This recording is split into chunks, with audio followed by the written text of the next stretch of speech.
అందుకని సరస్సు దగ్గర పద్మాలు కనపడేసరికి సీతాదేవి ఏం చేసిందంటే రాముడిని సరదాకి 2 తామర పూలు పట్టుకురావయ్యా, ఊరికే మొగాడు ఇక్కడ కూర్చుంటే సరిపోయింది ఏమిటి అన్నాడు.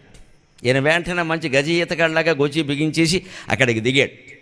తామర పూలు పట్టుకొచ్చి ఆవిడకి ఇచ్చాడు.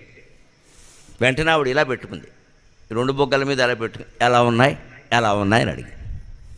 రాముడు చాలా తెలివైనవాడు, సరసం తెలిసినవాడు. సీత, నీ బొగ్గల కంటే అవి ఏమైనా అందంగా ఉన్నాయా అన్నాడు. అది భార్యతో మాట్లాడే విధానం రామాయణం చెబుతాం. ఆవిడ అడిగింది ఎందుకంటే తామరపూలు ఎలా ఉన్నాయని చెప్పడానికి కాదు, ఆవిడ ఎలా ఉందో చెప్పడానికి.